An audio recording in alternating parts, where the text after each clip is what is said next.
Bienvenidos amigos a otra edición de Cámara del Crimen. ¿Cómo te va, Rolo? ¿Qué tal, Ricardo? ¿Cómo te va? Muy buenas tardes. Tenemos un programa cargado de historias, pero también cargado de noticias de último momento. Noticias de último momento. Vamos a... Ya mismo hay alguna de ellas, pero antes también les presentamos a Miguelito Paradiso, que va a estar con nosotros y nos va a mostrar un aspecto de uno de los temas que vamos a tratar hoy. Pero como dijo Rolando, tenemos una última noticia. Dale, vamos.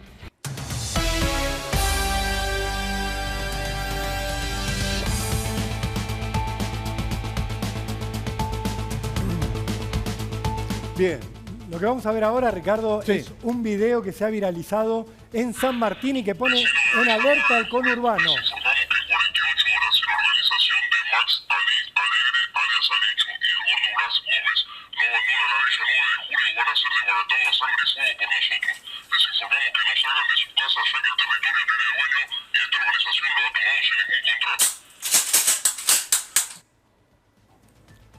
Richard, lo que estamos viendo es una amenaza narco que se ha viralizado en las últimas horas. Empezó a correr de celular en la zona de San Martín, en la Villa 9 de Julio, el territorio de Miguel Ángel Mameluco Villalba, considerado el rey de la droga de la provincia de Buenos Aires, a pesar de que está preso.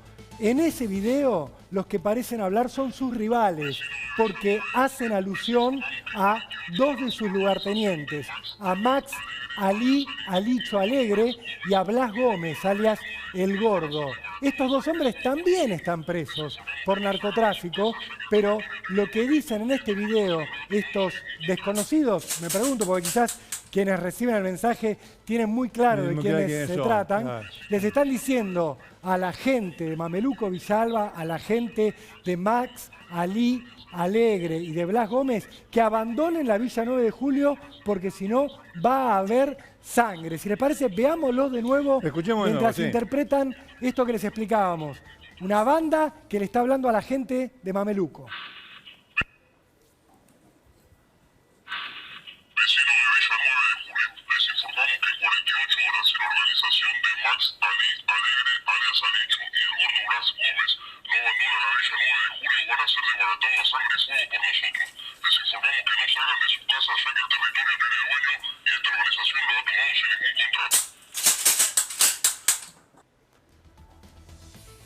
Fíjate, Richard, que dice, le informamos a la gente de Max Alegre, alias Alicho, y de Blas Gómez. Está hablando de los lugartenientes de Mameluco Villalba. La Villa 9 de Julio queda en San Martín y es el territorio histórico de Mameluco Villalba, donde hay una guerra narco desde hace años y donde se cree estuvo el origen de la cocaína envenenada que hace un año, el 1 de febrero de 2022, dejó a 24 muertos por intoxicación, por tomar cocaína adulterada con carfentanilo, una sustancia opioide sintética. Eso ocurrió el 1 de febrero en Puerta 8, en 3 de febrero, que es muy cerca de la Villa 9 de Julio. La investigación judicial determinó en principio que quienes vendían esa droga adulterada era la gente de Mameluco Villalba. Sin embargo, hoy no hay nadie preso por esas 24 muertes y el territorio narco, lo vemos ahora, sigue en disputa, Richard, porque estos hombres están diciendo, la gente de Alicho, la gente de Blas Gómez está en la Villa de 9 de Julio sin contrato. Fíjate los términos que utilizan y están pidiendo que en 48 horas la abandonen. No arreglaron. Si no, va a haber derramamiento de sangre. Y fíjate otro detalle, algunos de los personajes que se cubren con máscaras en este video parecen tener insignias policiales. Fíjate que parecen estar uniformados. Sí, no es la primera vez que aparecen bandas que hacen esta especie de espectáculo lamentable, que se ven o se ponen chalecos de la policía, gorras de la policía. Incluso ha habido algunas que hasta decían que las armas eran de la policía. Acá no lo podemos afirmar. Lo que vemos es una banda de delincuentes que ha montado un show para amenazar a una banda rival con el propósito de que abandonen el territorio que, según ellos, no está arreglado. Es decir, no le pagaron para estar ahí vendiendo droga. En consecuencia, se tienen que ir, si no, los van a liquidar, los van a matar. Lo que dijo Rolando al principio es muy importante porque está relacionado, vinculado, linkeado con lo que hablamos la semana pasada de Rosario. Yo le voy a hacer la pregunta a Rolando y ustedes lo van a entender rápidamente. ¿Dónde están los jefes de estas bandas? Presos, están en la cárcel. Mameluco está en el penal de Rawson, para que te des idea, un penal federal, condenado a 27 años de cárcel. Alicho Alegre también está preso y Blas Gómez también está preso y sus subordinados fueron detenidos también a partir de todos los procedimientos que se hicieron por la cocaína adulterada, una causa que tiene la jueza federal Alicia Bence. Pero evidentemente el territorio sigue siendo un lugar de venta de droga totalmente liberado. Me parece que la referencia a la policía no es casual, Ricardo, porque en su momento, cuando apareció el escándalo y por supuesto la tragedia de las 24 muertes por cocaína adulterada, lo que decían los vecinos era: la policía pasa todo el tiempo por acá, por Puerta 8, donde se estaba vendiendo cocaína. Ya había sido allanado ese lugar en diciembre y para febrero de 2022 seguían vendiendo cocaína en ese mismo lugar y la policía seguía pasando periódicamente por esa zona. Por eso es que siempre decimos con Richard, la venta de droga en estos lugares, en estos búnkeres, en estos puestos fijos, donde las bandas se disputan quién es el que recauda, tiene siempre una complicidad policial. Si no sería imposible, porque hasta los vecinos saben dónde se vende la droga. Tan impunes son estos narcotraficantes que se dan el gusto de grabar este video y viralizarlo. Nadie está preocupado porque se difunda, todo lo contrario. Lo han difundido para que llegue el mensaje. Y en la Villa 9 de Julio hay pánico a partir de todo esto. Veremos qué hace la policía con todo esto, veremos qué hace la justicia con esta situación, porque se está advirtiendo públicamente que va a haber un derramamiento de sangre, Richard, que evidentemente viene ordenado desde las cárceles, porque los máximos jefes están presos. Bueno, para finalizar, no nos agarramos con Rosario. Esto es la provincia de Buenos Aires. O sea, pasa en todos lados. Desde la cárcel también se maneja, no es de ahora, es de antes. En Rosario hay muertes, acá están amenazando con muertes, y siempre los mismos protagonistas. Bandas, droga, pelea por el territorio, policías en el medio, fiscales y jueces que miran para otro lado o que tardan años en resolver una cuestión, como lo de la droga adulterada, que no está resuelto. En una palabra, es la Argentina de esta época. No es Rosario solamente, no es Rosario. Acá tienen ustedes una prueba de que no es un punto específico. Bueno, vamos a continuar con este tema, lo vamos a seguir obviamente porque recién lo acaba de decir mi compañero. Si mañana hay un tiroteo en ese territorio, ya lo advirtieron, jueces, fiscal, ¿qué van a hacer? Bueno, eso se lo vamos a tener. Vamos a tener la información para darle a ustedes cuando esto avance o se detenga. No lo sabemos. Pero bueno, Rolo, ¿cambiamos de tema? Sí, vamos a cambiar de tema. Vamos a comenzar con el tema, la historia que teníamos preparada para Cámara de Crimen en su primer tramo. Y es una historia que tiene que ver con violencia de género, que tiene que ver con violación, que tiene que ver con muerte y que tiene que ver con descuartizamiento. Una cuestión que de horrorosa que es, resume, o mejor dicho, integra todos estos elementos que muchas veces se dan por separado. Acá en Neuquén, con el asesinato de 2 mujeres, madre e hija, están todos esos componentes juntos. Vamos a tratar el doble crimen de Neuquén después de esta barrida.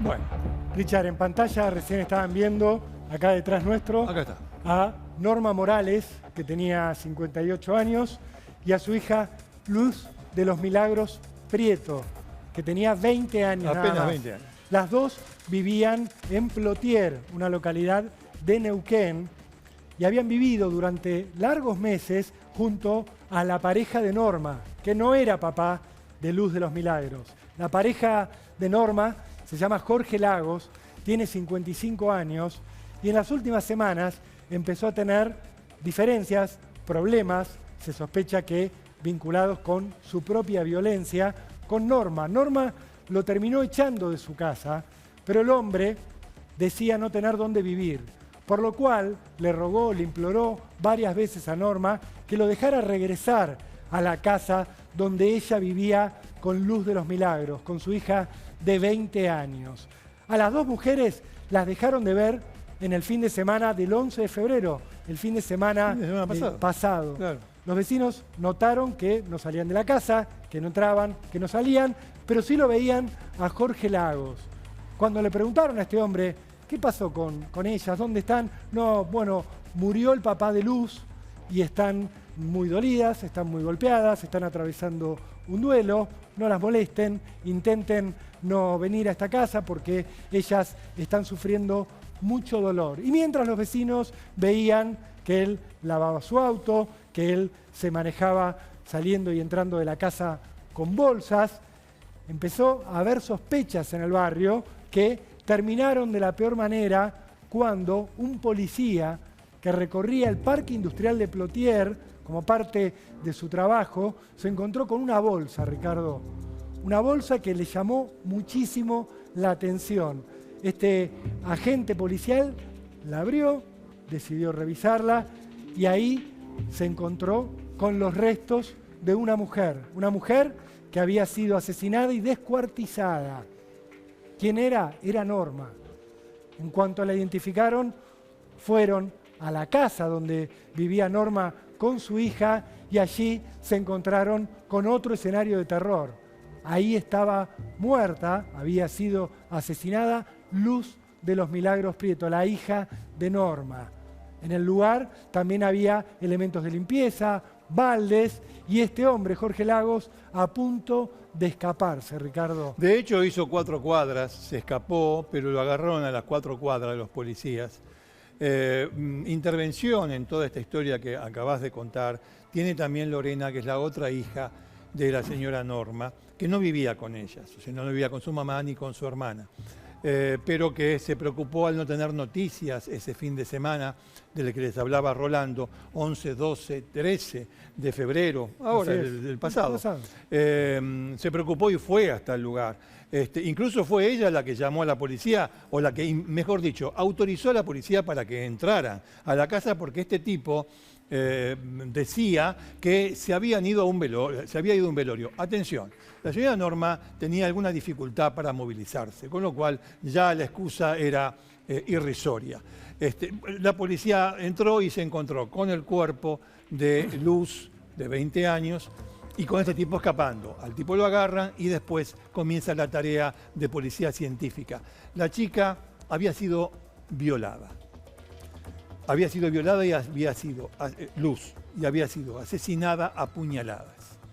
A puñaladas también había sido asesinada su mamá, con la diferencia de que durante ese largo fin de semana del sábado 12, del domingo 13, este hombre, luego de violar y asesinar, llevó los restos de Norma hasta el parque industrial de Plotier y los dejó allí.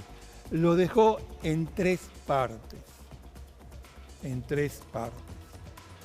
Se supone, porque cuando lo descubre este policía allí que estaba haciendo sus tareas adicionales, porque había sido contratado por una petrolera, este policía, cuando descubre los restos de Norma, después se ve, o en el momento se ve, mejor dicho, que había ramas secas, con lo cual se piensa, ahora vamos a profundizar el aspecto legal de este tema, se pensó que la intención última de este hombre era volver a la casa, tomar el cuerpo de Luz, llevarlo hasta donde estaban los restos de su madre y quemar todo. Por ese montículo de ramas secas que habían encontrado allí en el parque industrial. Lo cierto es, este hombre está detenido.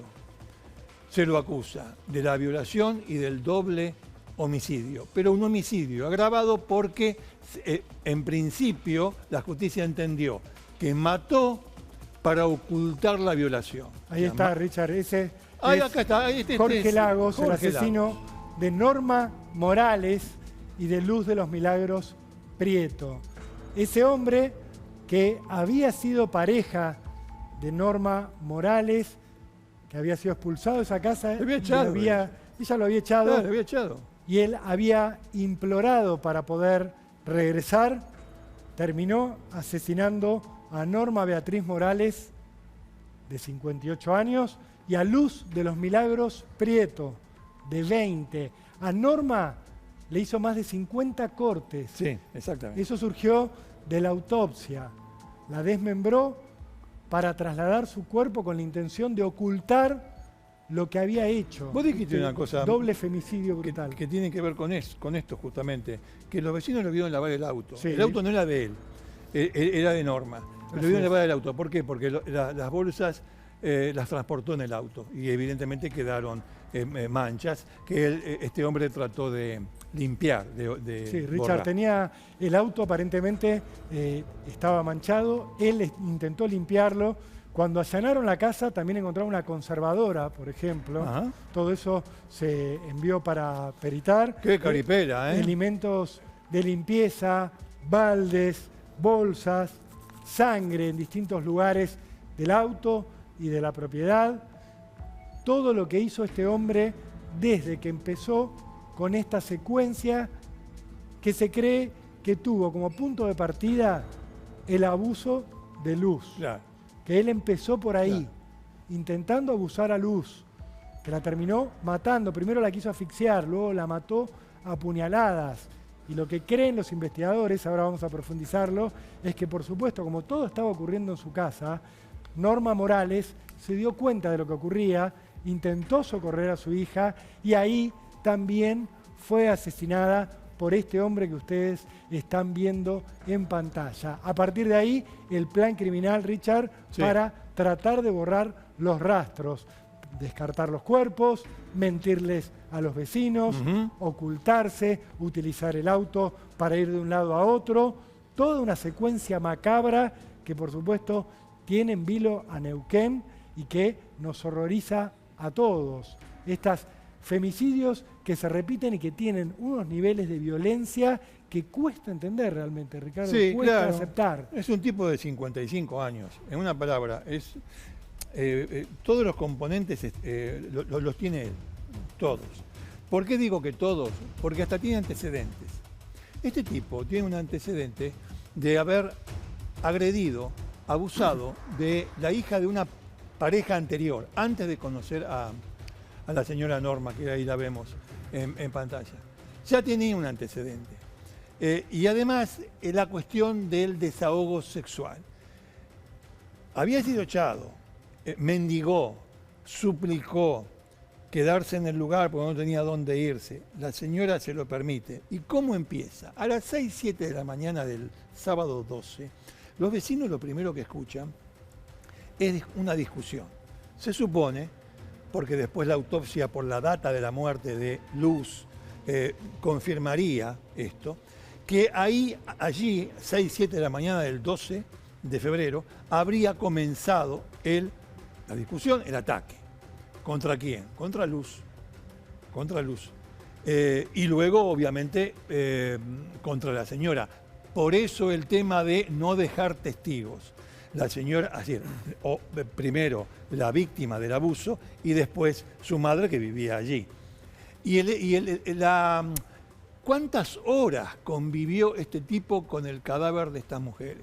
Porque, a ver, estamos hablando de, entiendo el horario, pero estamos hablando de que a una de ellas, a Norma, la descuartizó. Y dos de sus partes fueron envueltas en una bolsa. Las otras las llevó y las tiró en ese descampado del Parque Industrial de Plotier. ¿Cuánto tiempo estuvo? ¿Cuánto tiempo estuvo con el cadáver de Luz? ¿Cuánto tiempo estuvo en realidad con esa tarea macabra, ¿no? Con relación a Norma. Ricardo, de hecho, Sí. cuando entran a la casa, encuentran el cadáver de Luz y todo indica, por las pericias, por las pruebas que se encontraron, que se estaba preparando para transportarlo, Exacto. para hacer lo mismo Exacto. que había hecho con Norma.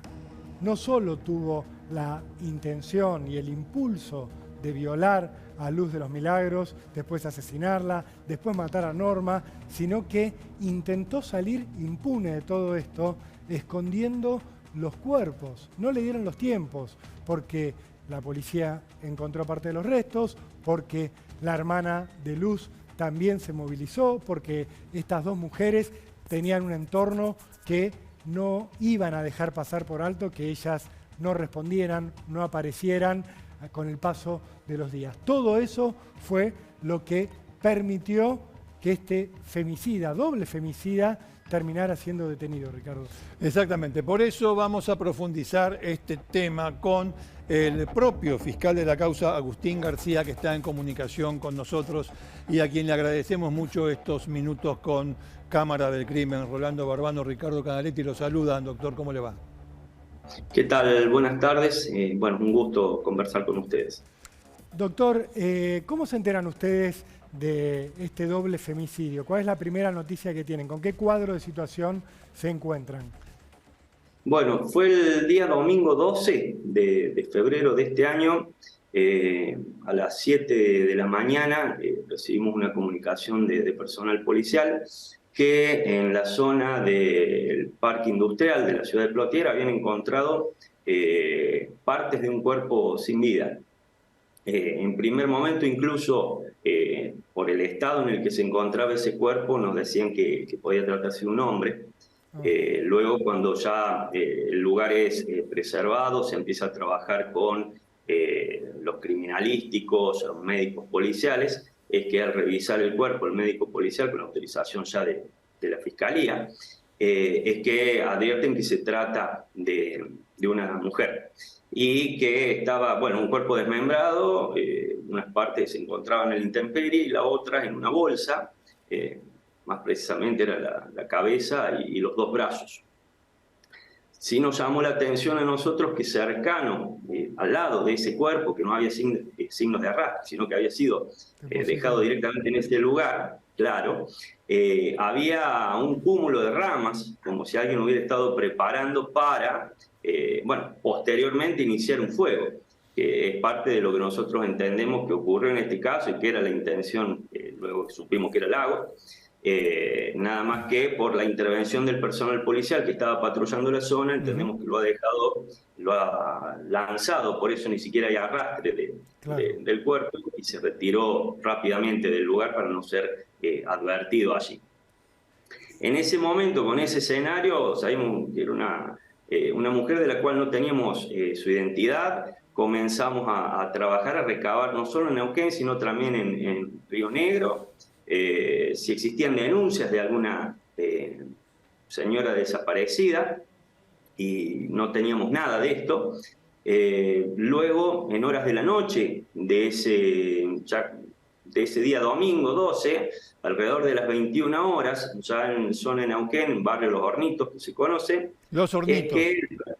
Los Hornitos, sí. El barrio donde vivía la señora Norma Morales con Luz. Sí. En ese lugar, policía alertada por un incidente de vecinos, se constituyen en el domicilio y allí, bueno, entrevistan a Lorena, otra hija de la señora Norma, que ya estaba allí.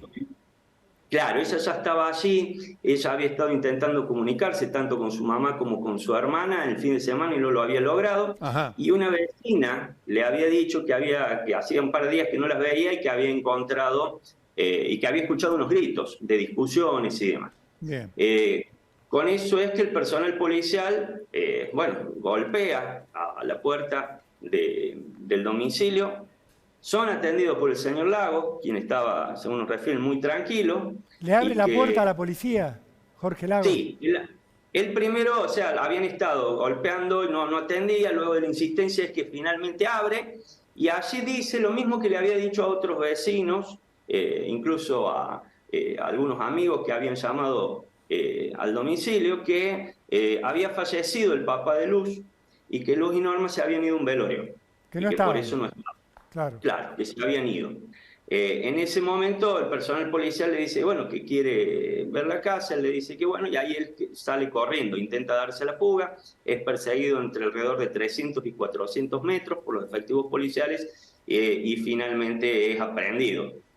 Y bueno, el personal policial se encuentra en esa vivienda, había un olor nauseabundo muy fuerte, y alcanzan a ver el cuerpo de una persona tirado y bastante sangre en el lugar.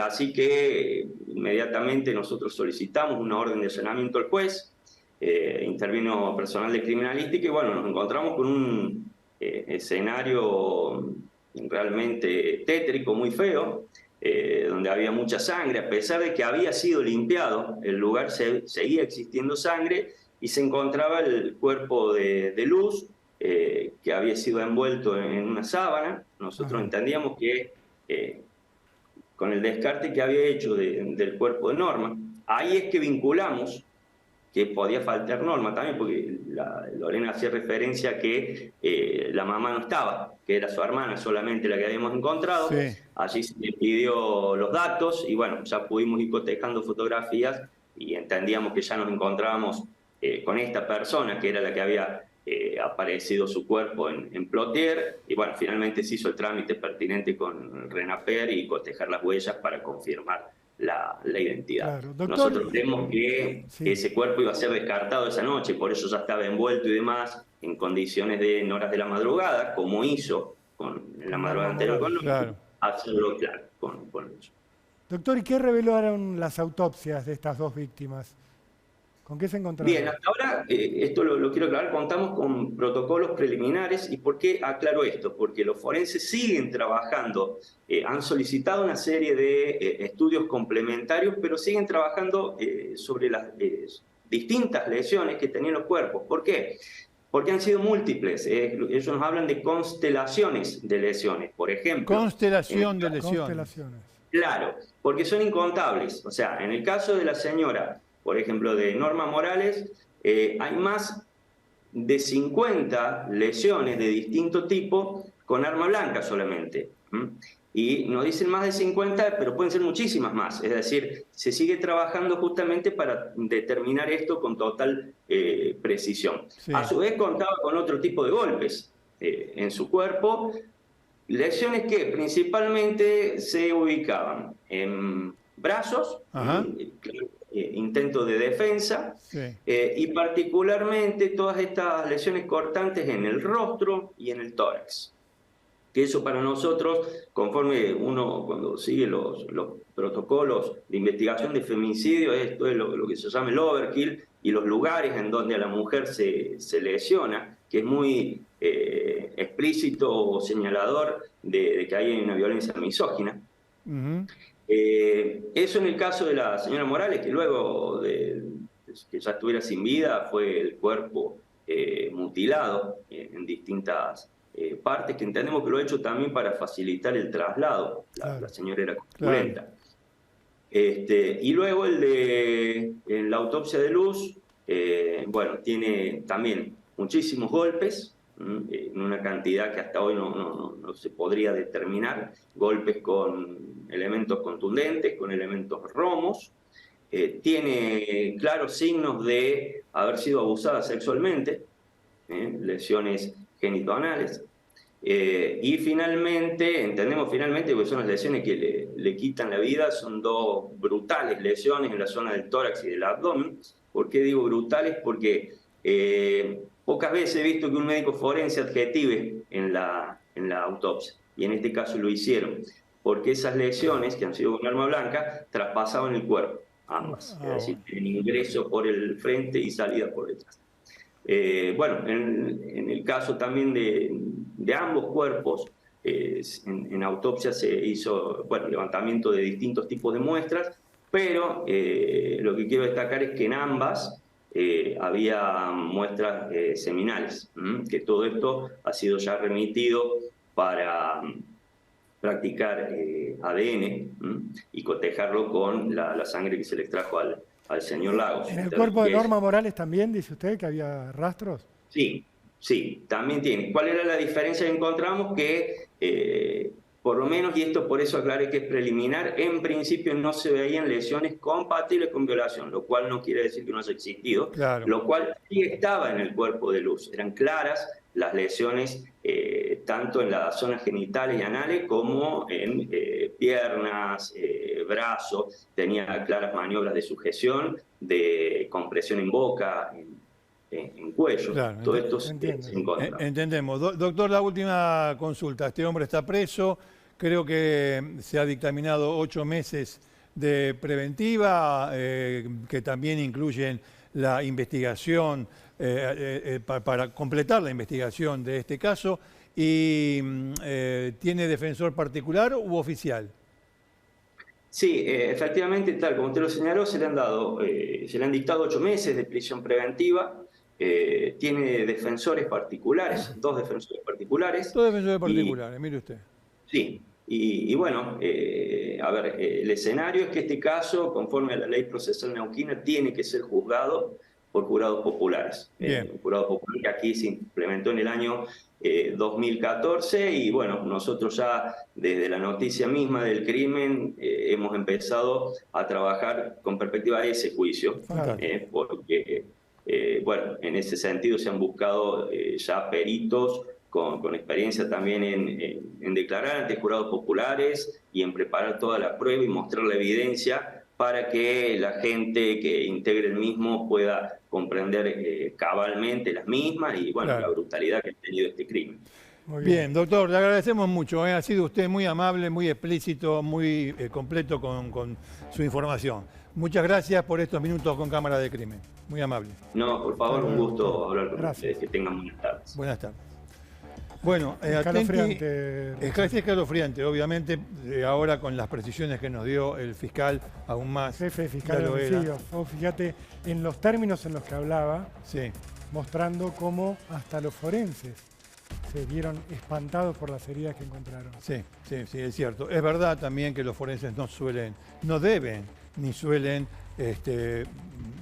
calificar, pero bueno, no dejan de ser. No deja de provocarle algo, y eso que han visto, ven mucho, pero evidentemente ha sido había sido atroz, han sido atroces las lesiones. Te quería comentar algo para redondear el tema con los fiscales, la defensa, perdón. La primera defensa de este hombre, que no tiene un peso partido al medio. Eso es lo extraño. No tiene un peso partido al medio. Ponele la cara. Jorge Lagos. Que Lombroso no tenía razón, pero vos ves esta cara y Lombroso no tiene razón. No se nace delincuente. Este tipo se hizo, tiene 55 años, se hizo. O sea, hay toda una carrera en su cabeza para llegar a, después de la potencia, como decía Aristóteles, pasar al acto. Y el acto fue lo que acabamos de describir. Lo que te quería decir es esto.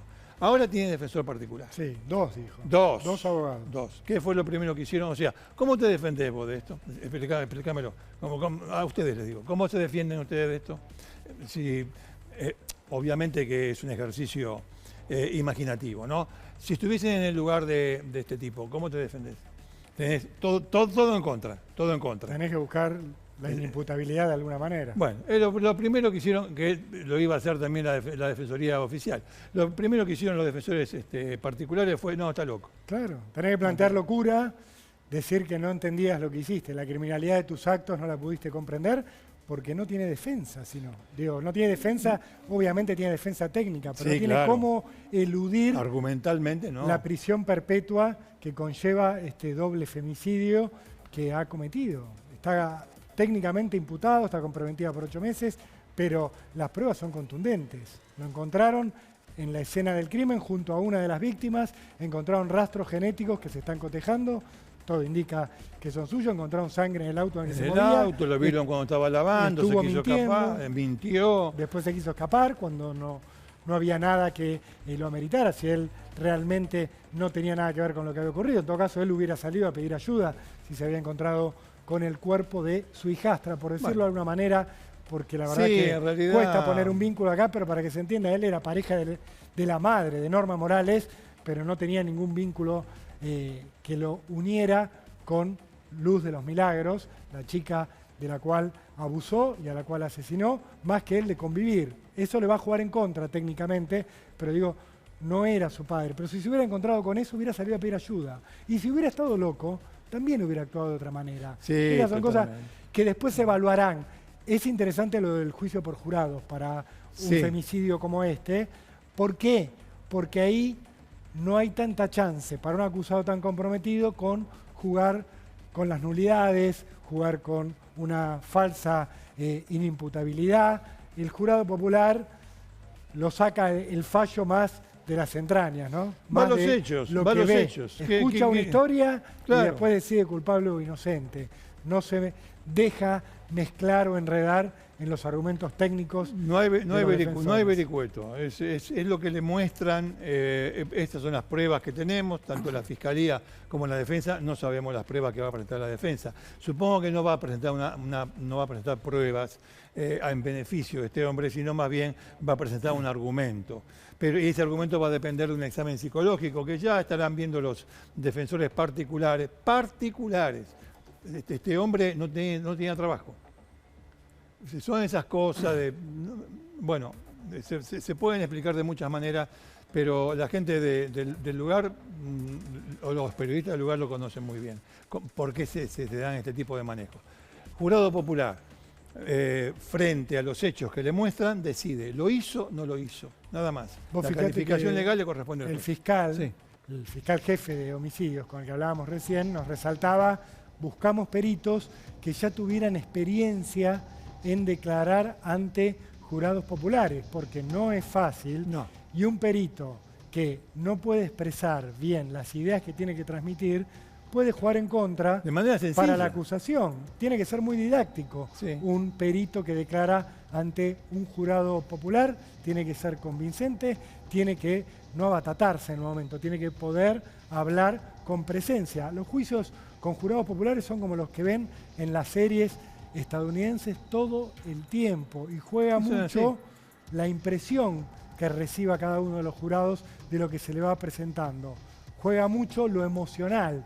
Por eso, en los lugares, en las provincias donde hay jurados populares que realizan juicios orales desde hace tiempo, ya hay una experiencia que les permite a los investigadores que se encuentran con un expediente, que saben que va a terminar en juicio popular, ir viendo cómo van a armar la acusación y con qué especialistas para que no se les caiga todo en ese momento clave. Tomando lo que estás diciendo, permitime hacer un puente con lo siguiente. Hay que saber preguntar. Hay que saber preguntar esto tanto para los fiscales, pero también en una situación desventajosa como esta para los defensores tienen que saber preguntar. No son 2 o 3 preguntas y nada más. Es decir, las cosas no quedan establecidas porque en esta respuesta no fue del todo clara. No, hay que saber preguntar y hay que saber repreguntar. Cosa que Tomei no supo hacer en el caso de Fernando Báez Sosa. No preguntó bien, no se preparó para las preguntas, no hizo repreguntas o las hizo no lo suficiente. Es decir, trató digamos, de manera poco, con poca preparación, trató a los testigos. Testigos también son los médicos, que estuvieron en aquel juicio. Pero volviendo a es verdad lo que dice Rolando, hay que saber declarar y hay que saber preguntar. ¿Por qué? Porque todo tiene un rebote. ¿Dónde? ¿Contra la pared? No. En las personas del jurado, que es gente común. Claro, que son los que tienen que decidir. Ricardo, Sí. estamos en comunicación ya Dale. con Lorena, que es la hermana de Luz de los Milagros Prieto, que tuvo un rol fundamental en toda esta situación trágica, tremenda, que tanto nos espanta.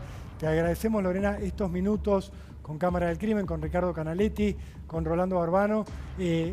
Nos gustaría que nos cuentes, en la medida que puedas, lo que vos conocías de esta historia antes de este capítulo trágico, antes de este doble femicidio. ¿Quién era Jorge Lagos? ¿Qué relación tenía con Norma, con tu hermana? ¿Qué nos podés contar de lo que pasó antes de este doble asesinato? Hola, buenas tardes. Con respecto a Jorge Lagos, yo a él no lo conocía. Sabía que estaba viviendo con mi mamá, que estuvo 2 años en pareja con ella. También sabía que hacía más o menos 4 meses que se habían separado, pero yo a él no lo conocí. Hasta ese domingo a la noche que yo fui a ver qué pasaba con mi hermana y mi mamá, yo a él no lo conocía. Vos no vivías con tu madre y con tu hermana. No. Te comunicabas intermitentemente con ellas. Vos corregime si lo que yo digo es incorrecto.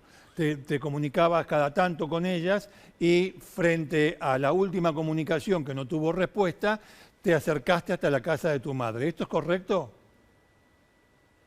Yo con mi mamá hace 6 años que no tenía contacto, Ah, sí mucho la más. veía de Sí. vez en cuando porque ella llevaba luz a mi casa y la iba a buscar.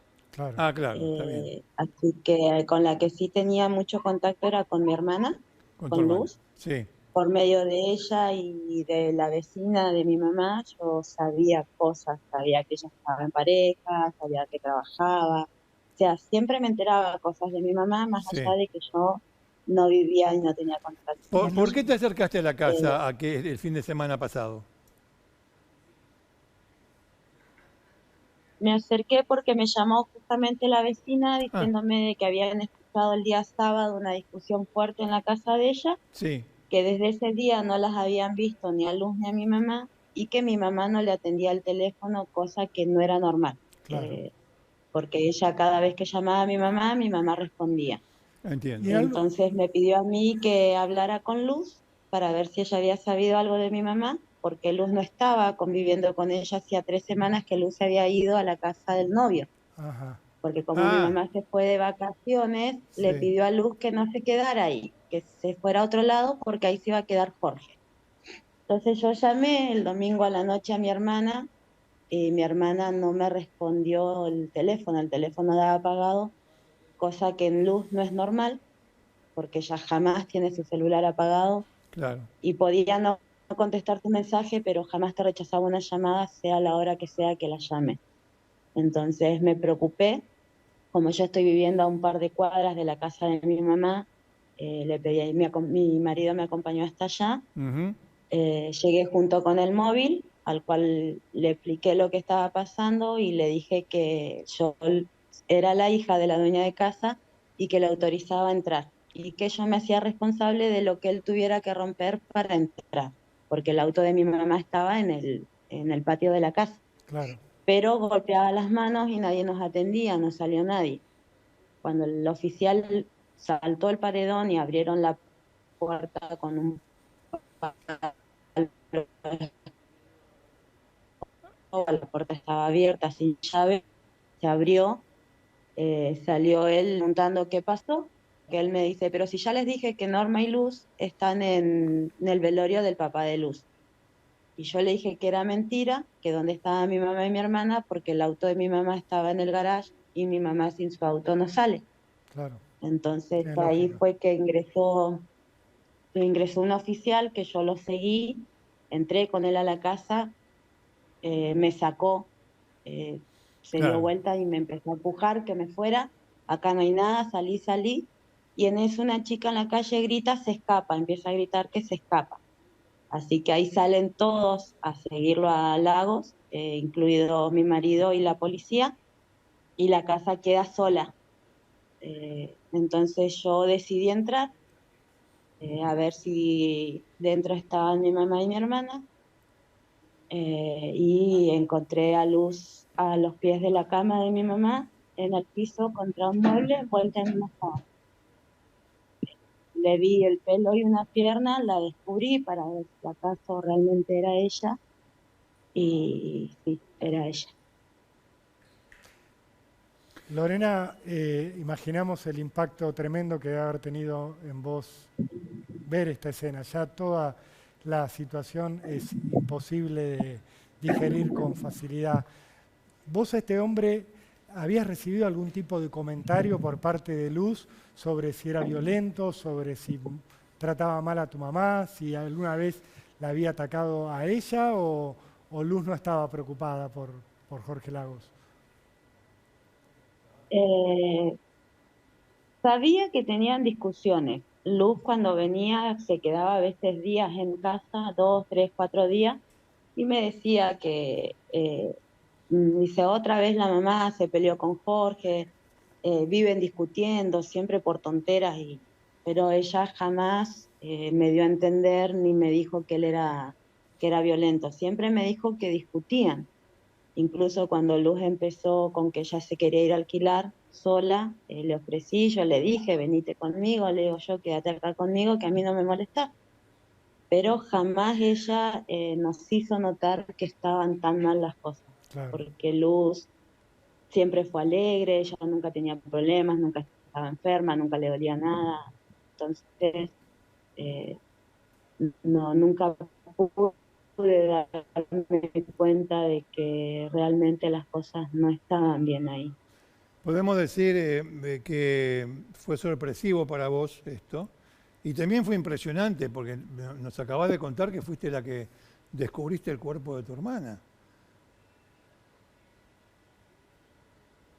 Digo, sorpresivo e impresionante, ¿no? Sí. Creo que se nos... Sí, se entrecorta la, se nos entrecorta la comunicación. Lore, ahí está, Lorena. Ahí está. ¿Nos escuchás bien? Sí. ¿Nos ves bien, Lorena?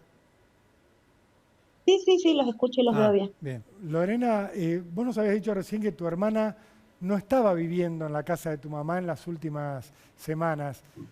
¿Pudiste reconstruir por qué tuvo la desgracia de estar esa noche, ese fin de semana en la casa de tu mamá? La verdad que no lo sé. Mi mamá se fue de vacaciones con mi tía, perdón, y le pidió a Luz que no se quede ahí mientras estuviera Jorge, Claro. que se fuera donde su novio. Cuando Luz estuvo acá el día jueves 9 de febrero, estuvo acá en mi casa conmigo, le pregunté cómo estaba, si ya había vuelto la mamá y si ella estaba quedándose en casa con la mamá o seguía donde su novio.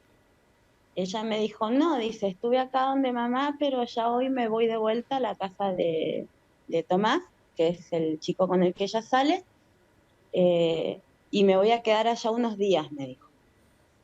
A lo que yo tenía entendido que ella se iba para allá. Claro. Ella el último día que se presentó a trabajar fue el viernes, que salió a las 5:30 del trabajo, y ya después, desde el mismo lugar de trabajo, no supieron más de ella.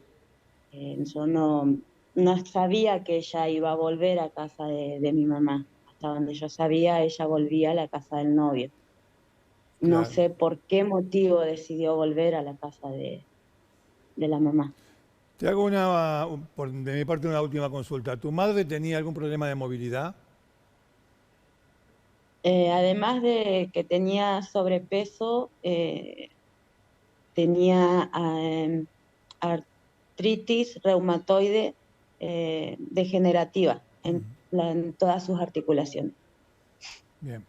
O sea, le costaba moverse, Claro. tenía alguna dificultad. Le costaba bastante caminar, así que se agitaba muy rápido, se cansaba rápido, entonces yo sabía que ella, si salía más de 2 cuadras, era seguro que salía en el auto. Claro, Entiendo, por eso entiendo. te cerró todo cuando llegaste.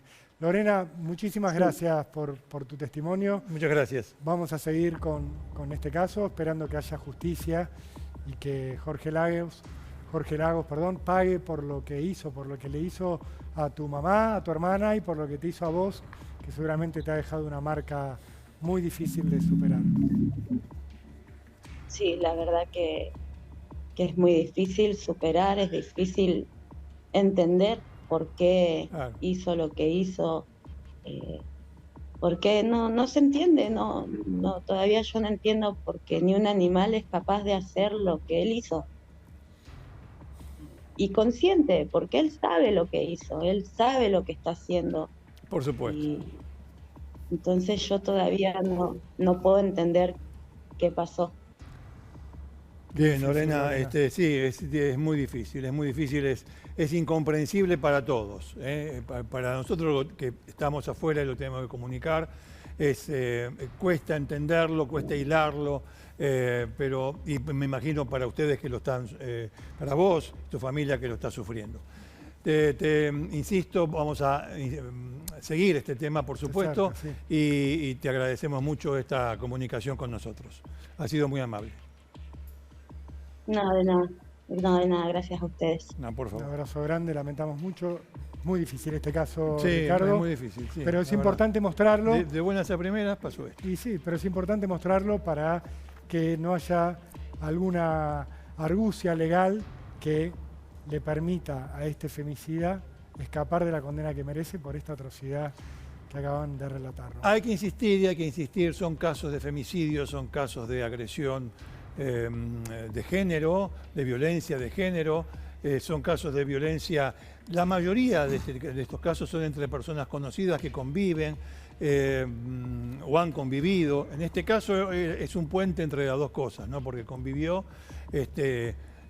presunto asesino y violador, y había convivido y ahora estaba conviviendo por esas circunstancias, tal vez de la buena voluntad de la señora Norma, que le dijo, bueno, no tenés dónde ir, quédate acá un tiempo, y pasó lo que pasó.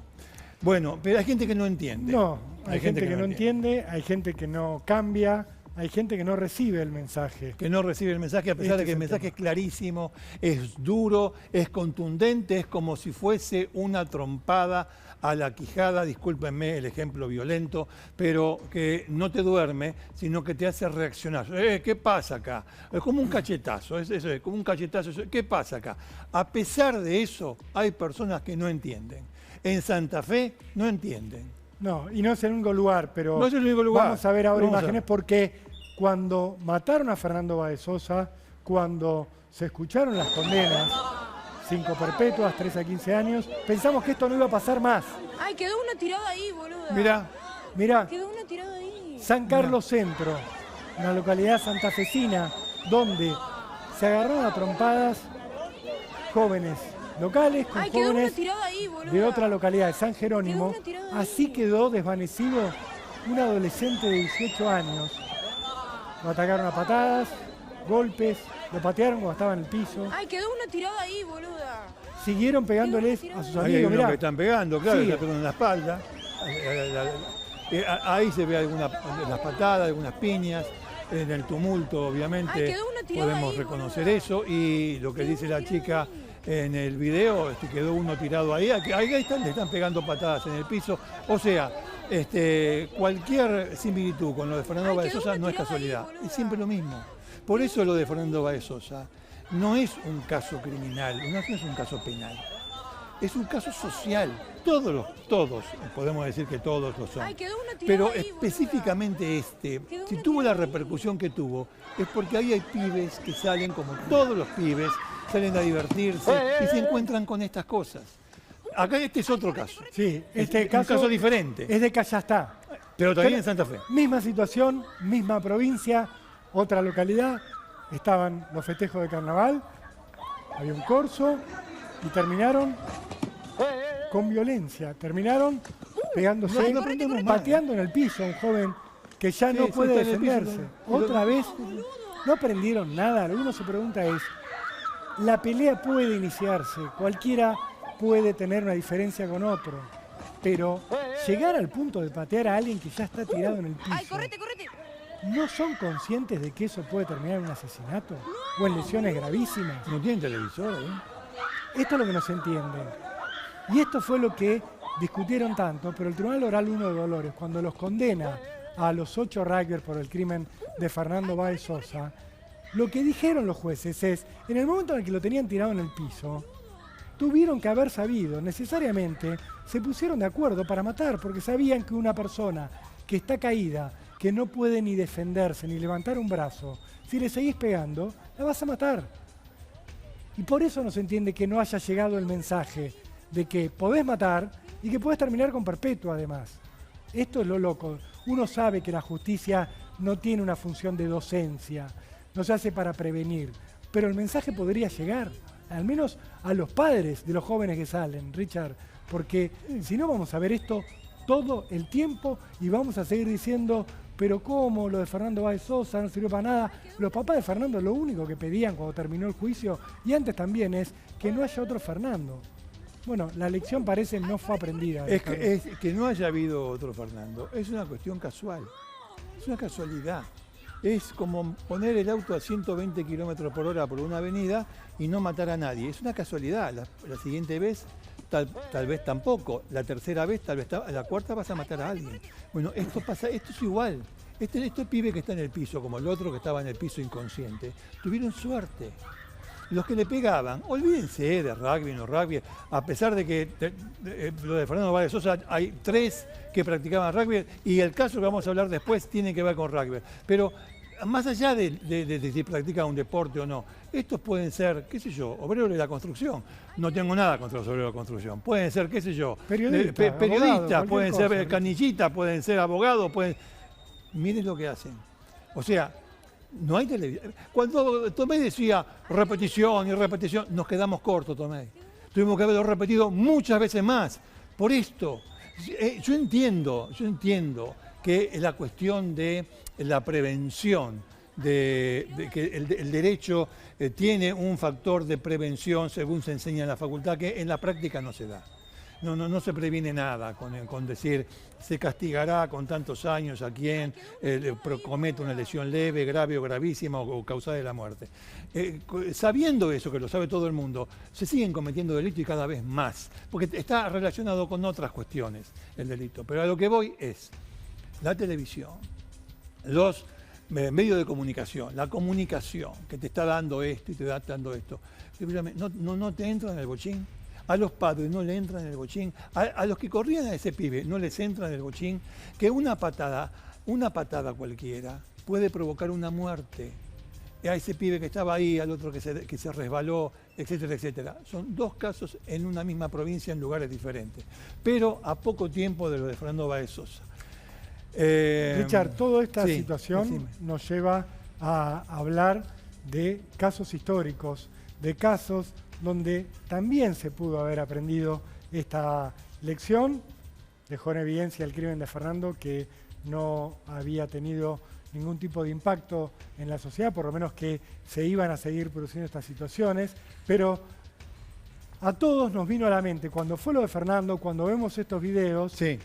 que hubo otro crimen en la historia criminal argentina, si bien ocurrió en otro país, que tiene que ver con la salida de un boliche, que tiene que ver con la noche y que tiene que ver con los jóvenes.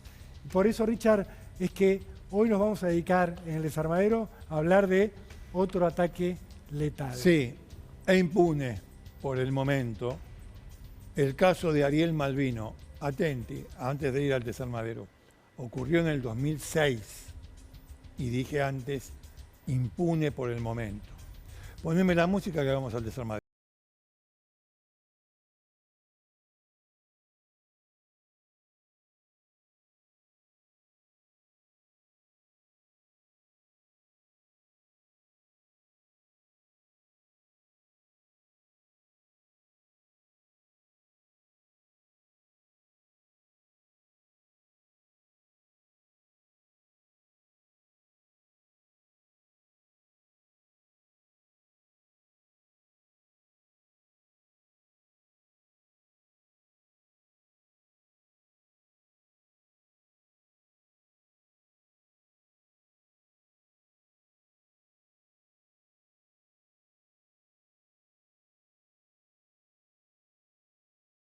Caso que quedó en la memoria, por lo menos de quienes cubrimos el periodismo policial, de manera permanente, porque nunca se cierra, Richard. No se cierra, está impune, pasó en el año 2006. Mucha gente nos escribía cuando fue lo de Fernando Báez Sosa, ¿por qué no comentan el caso de Ariel Malvino?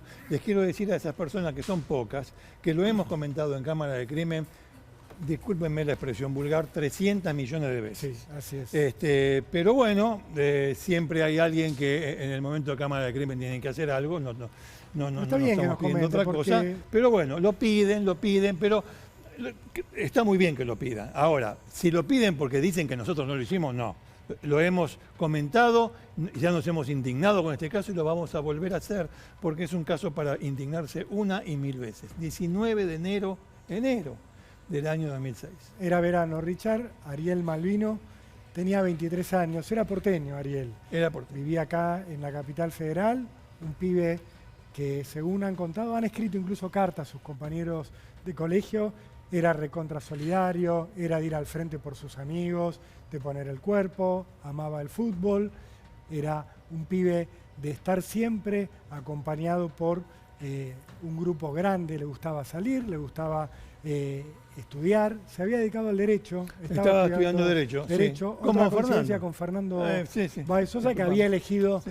esa carrera para seguir con su vida. Ariel Malvino tenía 23 años y en el verano de 2006 se fue de vacaciones a una playa que se llama Ferrugem.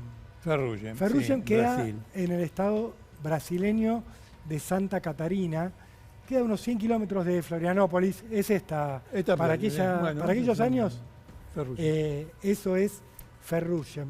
Ferrugem es un lugar muy rústico, no tiene pavimento, yo lo conozco muy bien. Yo no. Calles de arena, los boliches son como, no te digo improvisados, pero se arman o carpas en la playa Ajá. o en el centro, son casi techo de paja, pared de cartón, un disjockey, la gente baila ahí y hay mucho bar en la calle, que son bares Claro. abiertos, donde pisás arena, Sí, sí, mesa sí, de sí, madera, sí, sí, sí. banco, Sí, sí, te sí, sentás sí. ahí a tomar algo. Sí. Y estuvo muy de moda. En esos años de los 2000 estaba muy de moda Ferrugem, estaba muy de moda Praia da Rosa, que era la playa que está pegada a Ferrugem. Ariel estaba ahí con amigos y con amigas. Sí. Y en ese contexto va a llegar el 19 de enero de 2006, a las 5 de la mañana, cuando él se había sentado en uno de estos bares de la Ujú. zona céntrica a tomar algo con amigas. Mientras él tomaba algo, Richard, se produjo una pelea. Hay una pelea, claro, hay una pelea, pero atención, esto hay que dejarlo bien en claro.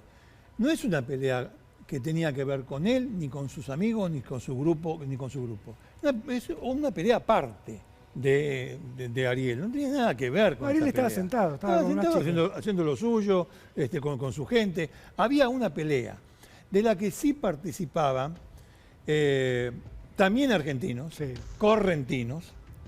Carlos Andrés Gallino Yancy participaba de otra pelea, Sí, una pelea, dicen, con un grupo de cordobeses. con un grupo de Eran cordobeses, amigos correntinos, cordobeses, bueno, Yancy, Horacio Antonio Pozo, Eduardo Brown Billinghurst y su hermano, estaban todos allí, todos correntinos, se la estaban agarrando con los cordobeses.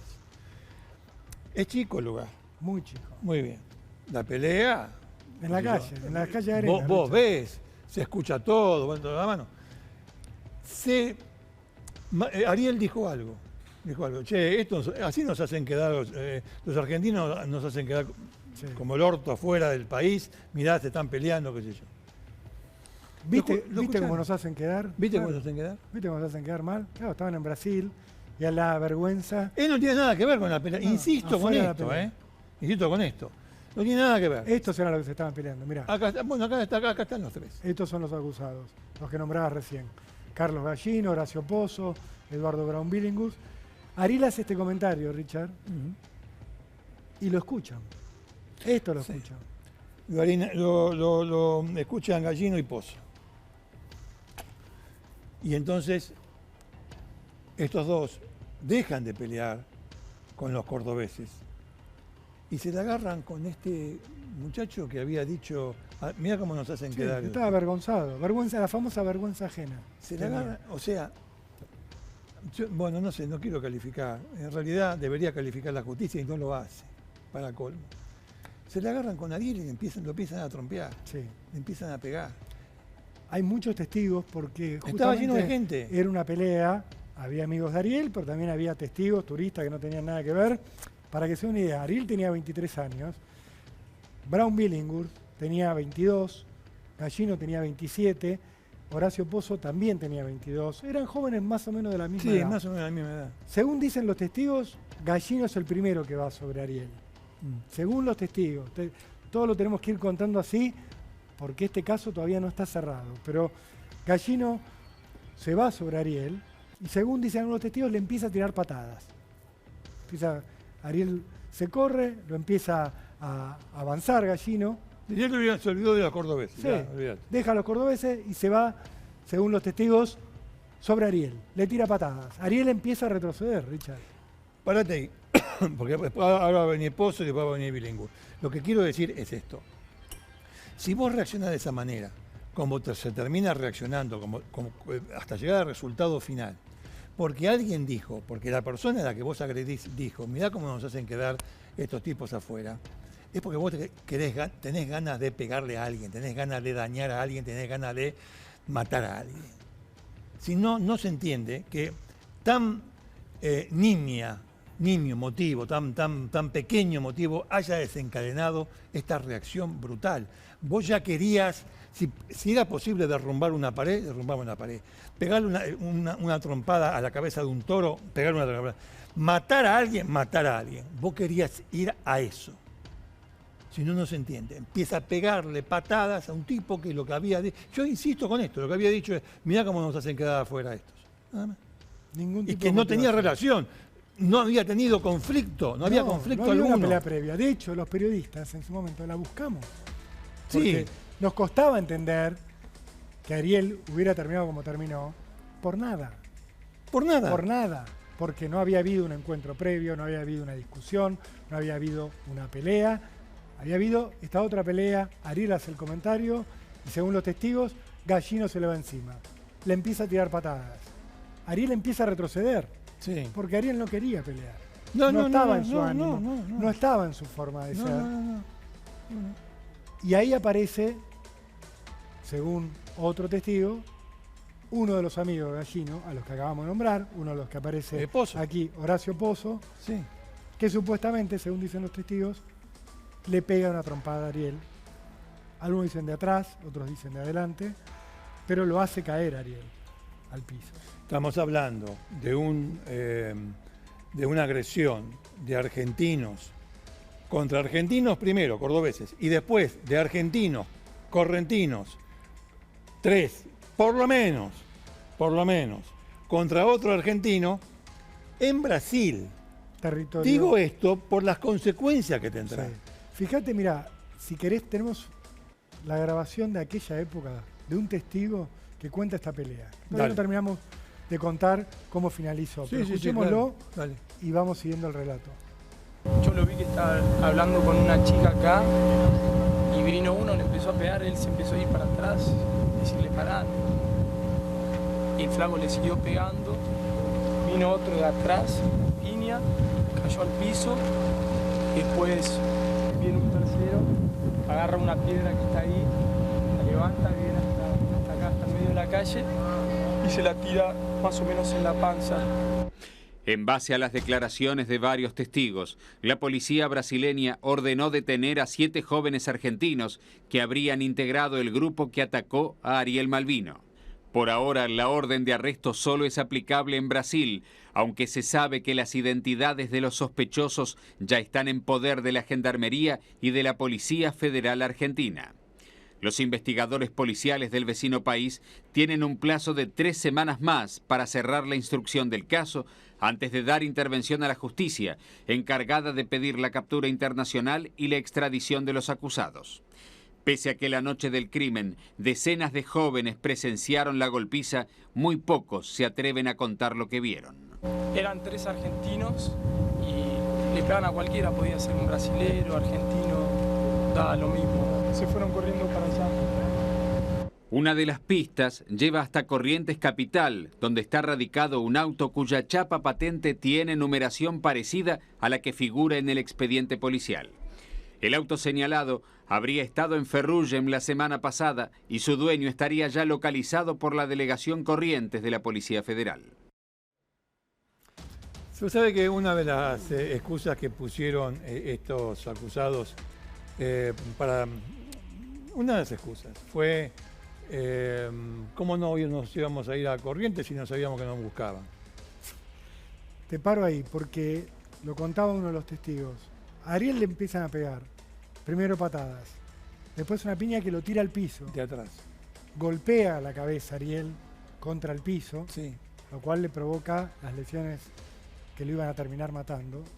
Pero en el medio de eso, según los testigos, uno de los agresores, uno de estos amigos correntinos, Eduardo Billinghurst, agarra una piedra que según la justicia pesaba 17 kilos y medio. La piedra pesaba 17 kilos y medio. 17 kilos y medio. Sí, Es una enormidad para levantar, sí. tomar conciencia de lo que puede provocar Ujú, el golpe de esa piedra y arrojarlo. ujú. Y según los testigos, eso fue lo que hizo Brown Billinghus. Le tiró esa piedra de 17 kilos y medio encima a Ariel, que ya estaba caído, inconsciente, después de haber recibido las patadas, las trompadas y haber golpeado contra el piso. Esa fue la salvajada que hicieron, según los testigos, estos 3 jóvenes. Que de inmediato, Richard, Sí. como contaba un Escucho. poco la crónica y como podemos repasar, se vuelven a la posada donde estaban alojados, Ujú. agarran el auto con el que habían viajado desde Corrientes Sí, y se van de Brasil. sabían que habían hecho algo. Tenían todavía días por delante. No es que Por eso sabían era que la habían noche hecho que se iban, que ya estaban en la despedida. Sí, sí. Tenían noches por delante, noches alquiladas, ya pagadas. Se volvieron antes, se Ujú. volvieron a Corrientes. La justicia brasileña empieza a buscarlos. Y hablaba de 7. Imagínate lo que es identificar a argentinos que habían participado de una agresión a otro argentino en Ferrugem, que ya no estaban en Brasil. Fíjate, imagínate lo que era para los brasileños identificarlos. Ahí había una pista que estaba dando la crónica del auto El Toyota. Toyota que se lo ubicó en Corrientes. Vamos a aclarar una cosa, esto no es nada ni contra los rugby ni contra los correntinos. No, por Estos 3 eran 3 correntinos. Había más, eran ellos. Bueno, pero no significa que uno tenga animosidad contra nadie. Digo porque y se los ubicó. Se los ubicó ya fuera de Brasil. Fuera Lo de cual, Brasil. En su estrategia, en la estrategia de los acusados, fue un gran logro. Poder Salir de irse Brasil, sí. De Brasil. Porque Sí. si los hubieran atrapado en ese momento, hubieran ido presos Claro, y hubiera tenido un proceso normal en los términos de la justicia brasileña. claro. Seguramente los padres de Ariel hubieran viajado, hubieran puesto un abogado, como el caso de Lola Chomnales, Sí, sí. un abogado que te represente ante la justicia para buscar justicia, y se hubiera acabado ahí. Pero no fue eso lo que ocurrió. Para el momento que la justicia los identifica y los ubica, ellos estaban en Corrientes. Ellos siempre negaron haber tenido algo que ver con esto. Sí, lo Desde el primero primer no momento tengo dijeron, nada no, que ver. no conocemos a Ariel Malvino, no estuvimos en ninguna pelea. Bueno, evidentemente no su tuvimos- nombre no lo conocía, ¿no? Pero bueno. No, bueno, pero dijeron No, ya sé, que no ya tenían sé, nada ya. que ver. Que no tenía nada que ver con la muerte de ese muchacho. Tuvieron de mucha ese ventaja. muchacho, me hace acordar a Sosa, dale. Tuvieron mucha ventaja por el tiempo, por haber escapado, y también piensan algunos por el hecho de que no eran cualquier correntino, estos No. jóvenes. No. Eran parte de lo que, ahí los estamos viendo en algunas de las audiencias, que se fueron Qué realizando atildados. con mucho esfuerzo por parte de la familia Malvino y de la justicia argentina con el correr de los meses y de los años. Pero la realidad es que para la época del crimen, el papá de Horacio Pozo era secretario de Turismo en el gobierno correntino. O sea, era un hombre que tenía cierto poder, era un hombre que tenía Sí. relación con el poder político de entonces. Sí. El escándalo que se generó con todo esto lo llevó a Horacio Pozo padre a dejar su cargo. Pero no la política. Pero no la política, porque fue ¿qué? Después. Sí, después se convirtió en diputado provincial. Fue diputado provincial. O sea, siempre tuvo poder. O Sí. sea, siempre hubo contribuyentes correntinos que le pagaron el sueldo y su buena vida. Eso es lo que se marca. Subsecretario, legislador, diputado, legislador provincial. ¿Quién te mantiene? El pueblo de Corrientes. Lo otro que señalan muchos es Ese fue uno de los que dijo el padre, que esto es una barbaridad, que no tenía nada que ver su hijo, que esto, que lo otro, que ellos se volvieron porque se tenían que volver y qué sé yo. Uno de los principios, es decir, el que salió a dar la cara. El que salió a dar la cara. Pero Porque bueno, no le quedaba sigamos. otra. Sí. también, ¿qué decían? No, bueno. Gente dale. de Corrientes. No, digo que todos eran, más allá de este vínculo político directo que tenía Horacio Pozo, que todos eran de muy buen pasar económico, que eran hijos de familias de empresarios. Brown Bueno, Billinghus. Vos decís Brown Billinghus, yo salgo corriendo. Y sí, entra a hablar conmigo, siéntese, doctor. Bueno. No, soy el acusado. Es que es así. La mamá de Brown Billinghurst. ¿Quién era? Bueno, la mamá de Brown Billinghurst, para aquella época era abogada, pero hoy, si vos averiguás un poco, integra la Cámara de Apelaciones en lo contencioso administrativo de la provincia de Corrientes. O sea, gente poderosa. Está en la rama de la justicia que se encarga de dirimir los conflictos que tiene el Estado provincial con los particulares. Ni no sé si no está, si en algún momento no fue, eso no lo podría afirmar, en lo contencioso administrativo y electoral. Bueno, en definitiva, es una mujer que tiene un cargo muy importante, la mamá de los Brown Billinghurst, porque cayó Eduardo, Lautaro estaba al lado. Lautaro no tiene nada que ver con esto, ¿eh? Lo dejamos afuera de la investigación. Lo dejamos afuera, no tiene nada que ver. Estaba en el viaje. Estaba en el viaje, estaba en el grupo. Está bien. Ahora, la investigación empieza a avanzar con mucha dificultad. Primero porque tampoco en Brasil había mucha voluntad de hacer algo que terminara rápidamente con una condena, que se hablara de que Ferrugem era un lugar peligroso, que quedara en evidencia que no era un lugar turístico que tuviera todas las garantías. Esto era como el temor que había en Brasil. De hecho, sí, Ferrugem pasó de moda para los argentinos. Sí, pasó de moda. Sí. De este brutal asesinato. Pero nunca hubo una voluntad clara de avanzar con todo. Es cierto. Del primer momento dijeron, bueno, tenemos que tomar la declaración a estos acusados. Sí. Y empezaron a enviar los cuestionarios por vía diplomática a la justicia argentina. Meses y meses. En Brasil te mandan los exhortos correspondientes en portugués. Claro. Bueno, acá no hablamos portugués. No. Nuestra lengua oficial no es el portugués, es el español. Bueno, hay que traducirlo, ¿no? Dilación con la traducción. Pero años de dilación, Rolo, años. ¿Cómo vas a decir que no conseguís acá para la justicia un traductor de portugués? ¡Portugués! No conseguía. Hace 600 años que estamos pegados los portugueses. Primero a la corona de Portugal y después al Reino de Portugal, ahora a la República de Brasil, al Reino de Brasil y ahora a la República de Brasil. 600 años. Y me quedo corto por ahí. No, 600 años. No sí. conseguían traductor, Richard. No se traducían las preguntas. Después se demoraba en traducir las respuestas, que siempre fueron, insisto, estas tres personas siempre dijeron ser inocentes. Sí, pero siempre, para eso tenían que ir a declarar ante un juez federal que les leyera las preguntas. Ellos respondían en castellano. Después había que traducir esto. La otra traducción, porque aunque parezca una tontería, en Brasil no hablan español, es portugués. Bueno, lo mismo. Lo que se tradujo del portugués al español, después se tenían que traducir del español al portugués. 10 años. 10 años con esto. Llegó el año 16 cuando terminaron todas las traducciones, los exhortos, volvieron, fueron. 10 años. 10 años entre idas y vueltas con una familia, la de Ariel, tratando de conseguir justicia. Una familia que nunca tuvo muchas ganas de salir ante los medios, ha hablado con el periodismo, pero que siempre trató de mantener el bajo perfil y de concentrarse en obtener justicia. Justicia que, vos decías, la tuvo 10 años esperando esta familia hasta decir, bueno, ya está, tenemos toda la documentación. Sí, ya está la documentación. Está todo traducido. 10 años para la documentación. Ahí empezaron a avanzar con una imputación contra estos jóvenes, que dijeron en la justicia brasileña que Gallino y Pozo debían ser procesados y juzgados eventualmente por el delito de lesiones dolosas corporales con resultado muerte. Sí, es un delito según la ley, el Código Penal de Brasil. Perfecto. A Brown Billinghurst, en cambio, le imputaron la tentativa de homicidio agravado, porque entendieron que él, cuando tira la piedra, habría querido matar y que no lo logró, no porque él no lo quisiera, sino porque Ariel ya había muerto por otra agresión, por otra situación, ajena a esa agresión. Porque estaba agonizando. Pero que su intención fue matarlo, que no lo logró, pero él quiso hacer eso. Ese fue el encuadro que le terminó dando la justicia brasileña.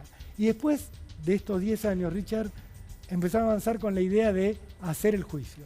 Bueno, elevemos esto a juicio. De hecho, se elevó a juicio. Sí, pero la elevación al juicio demoró también. Demoró un montón. ¿Por qué? Primero porque tenían que digitalizar todo el expediente.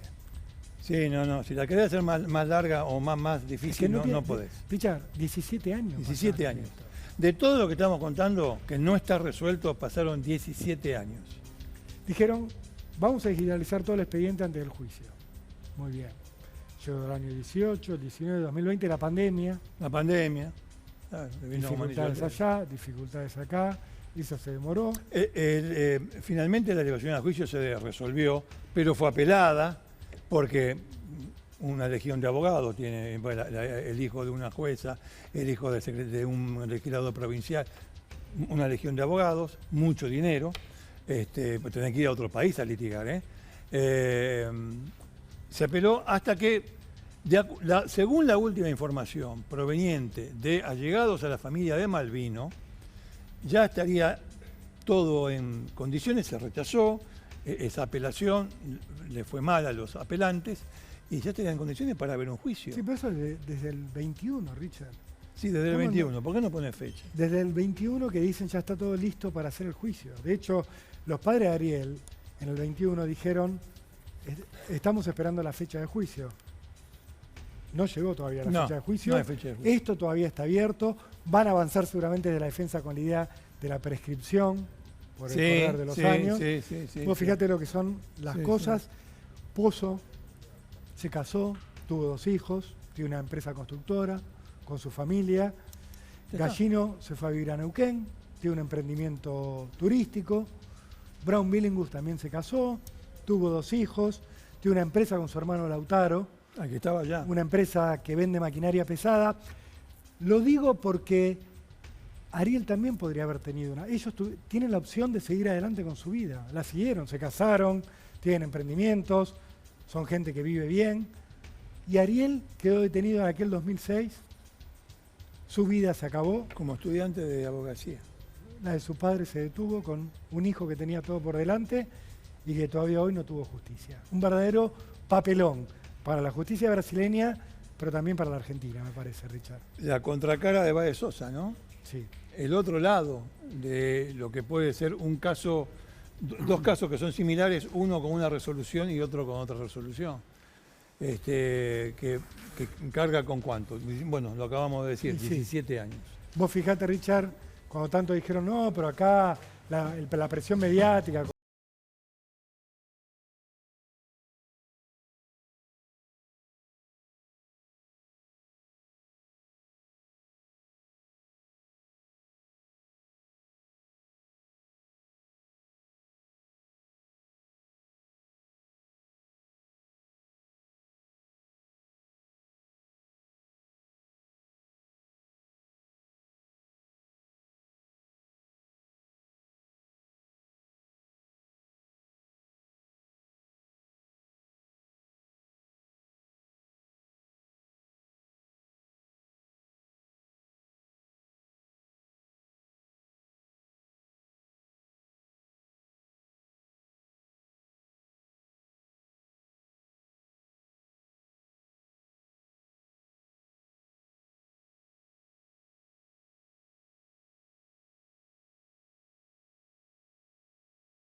Bien, continuamos en Cámara de Crimen, Rolo, con una historia que se ha desarrollado en La Plata.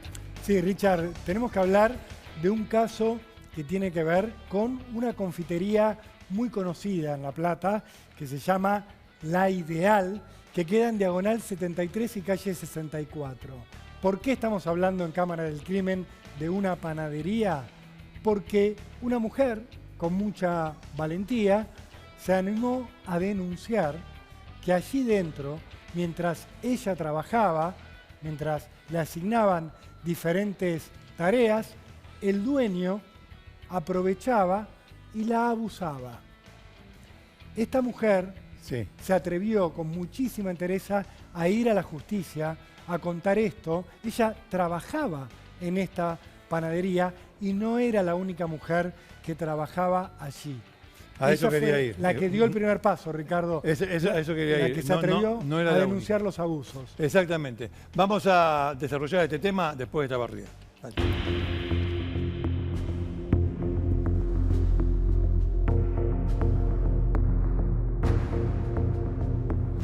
Bien, una se animó a denunciar estos abusos que se cometían en un local comercial, como ustedes lo acabamos de decir, que estaba preparado por el autor para cometer abusos.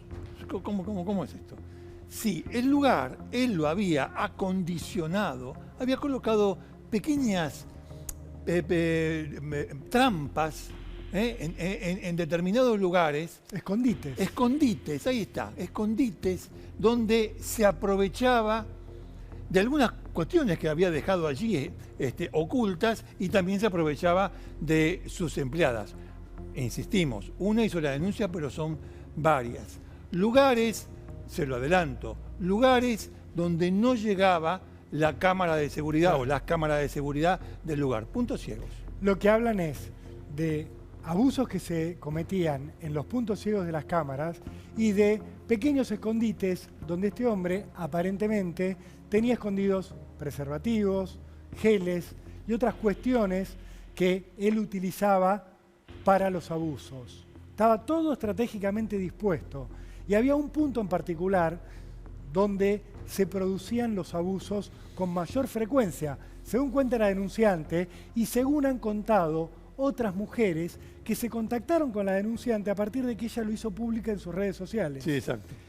Que hablan de el terror que había a ir a limpiar el baño de la panadería. Por ejemplo, uno de los lugares, uno de los puntos ciegos. O de salir a hacer algún reparto junto al dueño, de hacer alguna entrega, algún delivery junto al propietario, que ahí lo ven, ya está detenido, en este momento está preso por pedido de la fiscal Bettina Lacchi, que es la que está llevando adelante esta investigación.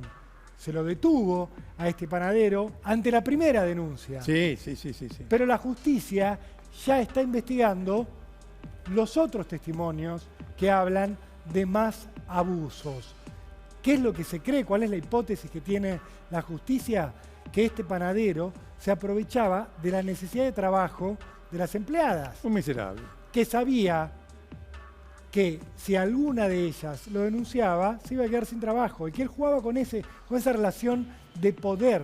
Acá ninguna va a hablar, porque la que habla no recibe más el sueldo a fin de mes, no Claro, come más. Se queda sin trabajo. Una típica situación de abuso Ahí está, de típica. poder, Ricardo. Típica, Lo hemos vieja, visto tantas veces. qué sé yo, exactamente, lo hemos visto muchas veces y lo siguen haciendo. ¿Por qué? Porque sigue habiendo gente, especialmente mujeres, con necesidades laborales, con necesidades de subsistencia, que buscan su sustento, trabajar para mantenerse y se encuentran con esta clase de miserables, este tipo de miserables que se aprovechan de esas necesidades para hacer esto. No es una, son varias. Incluso, insisto con esto, varios lugares dentro del local, varios lugares, el pasillo que va a donde están los sándwiches, en fin, había varios lugares. Y además, Richard, hubo Sí. una permanencia en el tiempo de estas situaciones. No fue algo aislado. De hecho, la denunciante habla de situaciones que se repitieron a lo largo de meses y en las cuales ella sabía que ocurrían otras situaciones en paralelo y que ya habían ocurrido y que siguieron ocurriendo.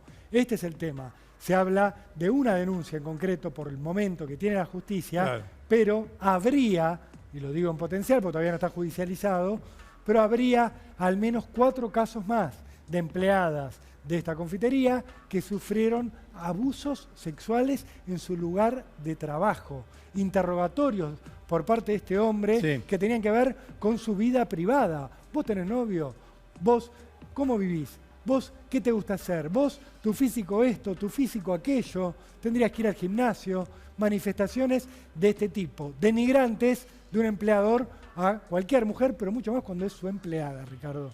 ¿Sabes una cosa, Rolo? Estamos en comunicación con la denunciante, justamente con la mujer que ha hecho la denuncia por la cual este hombre ahora está, la justicia tiene que responder acerca de su responsabilidad.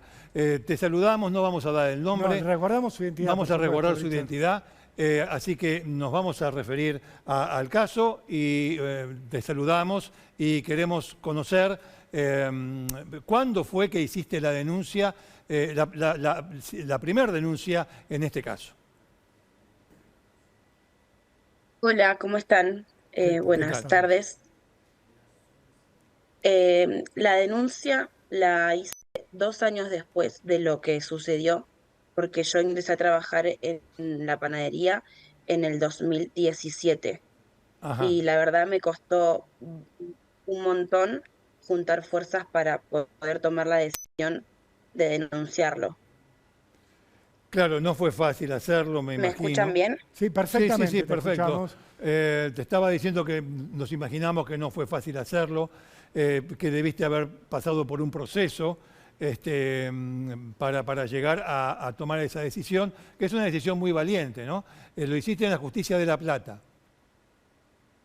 Sí, lo hice en La Plata y ya repito, perdón, estoy un poco nerviosa, No, así vos que tranquila, vos tranquilizate, que nosotros, bueno, obviamente comprendemos la situación, sos víctima de un delito privado, entonces lo vamos a manejar con la mayor discreción posible y queremos que estés tranquila para aportar lo que tengas para decir Quédate sobre tranquila, este caso. sabemos que es la primera vez que hablas públicamente de Perfecto. esto, pero nos parece importante que le cuentes a la gente qué es lo que sufriste, qué hacía este hombre, para que entiendan de quién estamos hablando, quién es el panadero que está detenido, qué era lo que hacía.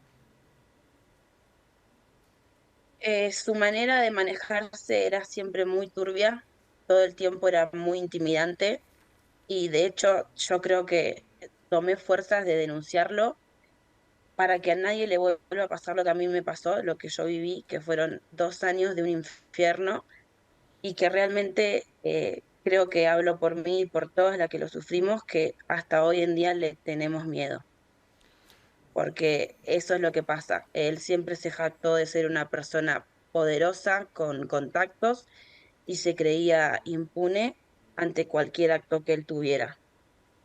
Claro, eso es lo que él Entonces, más vendía. que nada fue como juntar fuerzas y decir, bueno, esto no puede seguir pasando porque yo creo que hasta hoy en día esto sigue pasando en esa panadería porque nadie hace nada, porque Claro. nadie habla, porque todas tienen miedo, porque a mí inclusive me pasó de que después del tiempo de que yo ya dejé de trabajar y demás, cuando lo cruzaba en la ciudad, él me miraba y se reía, inclusive intentó encararme con su camioneta, entonces es como que una, a pesar de que quiere que se haga justicia, también vive con ese miedo de lo que pueda llegar a seguir haciendo este tipo, aunque no esté en contacto con él todos los días, Por entonces supuesto. es difícil. ¿Qué edad tenías vos cuando Pero pasó todo esto? ¿Y cuál era tu trabajo en la panadería? yo llegué a La Plata con 22 años, me fui a La Plata a estudiar y como mi familia no podía bancarme el estudio, desde el momento en que llegué, yo decidí buscarme un trabajo para trabajar y estudiar, porque quería ser independiente. Tenía 22 años y también siento que fui una de sus víctimas porque al estar sola en La Plata, él sabe muy bien a quién intimida y a quién no, Claro. porque tengo otras compañeras que las iban a buscar los padres y, por ejemplo, a ellas creo que nunca les tocó vivir una situación como la mía. Tal vez la manipulación era por otro lado, en cuestiones laborales, pero no era así el abuso y la violencia en cuanto a querer propasarse todo el tiempo. Todo el tiempo te referís a 2 años. Sí, fueron 2 años que realmente fueron un infierno para mí. Porque era una cuestión de todos los días, era una cuestión permanente, era una cuestión que Sí, no te dejaba respirar, era todo el tiempo todos de los días. acoso. Todos los días vivíamos el acoso, todo el tiempo. ¿Y, Era, era, era todos los días real, no exagero. y dónde ocurrían los ataques principalmente? ¿Cómo se movía este hombre? En la panadería, confitería, hay puntos ciegos donde las cámaras de seguridad no enfocan y él lo tenía todo siempre muy premeditado, como planeado, por decirlo así. Ujú. Por ejemplo, uno de los lugares que era más fácil para él acceder era en el baño. En los baños era la mayoría del tiempo como una tortura ir al baño hasta para poder ir a hacer tus necesidades, y ni te cuento cuando había que limpiarlo. Era como que la persona que le tocaba limpiar el baño era un castigo, era horrible. Vos sabías que si él te mandaba al baño, él se iba a aparecer en ese mismo lugar y te iba a intentar manosear. Esas eran las Exacto, cosas que hacía. exacto. Al principio es como que él logra medirte y ver si te pone nerviosa, si sabe como dónde ir a molestarte. En mi caso, al principio fue que cuando yo limpiaba los baños, él se quedaba parado en la puerta, intimidándote con la mirada y haciendo preguntas que eran totalmente ajenas al trabajo, no Preguntas tenían nada obscenas, que ver. preguntas obscenas. Pregunta, exacto. Preguntas como ¿tenés novio? Preguntas como ¿vivís sola? Preguntas como referidas al sexo que no tenían nada que ver con la situación. Claro. Comentarios sobre tu cara, sobre tu cuerpo, sobre tu manera de vestir, porque era todo el tiempo relacionado a algo sexual, a eso iba él, a intimidarte de esa manera hasta que encontraba el momento para poder avanzar. Esto que vos estás contando, ¿tuvo un correlato con otras de tus compañeras? ¿Vos fuiste viendo que también le hacía lo mismo a otras chicas que trabajaban en la panadería?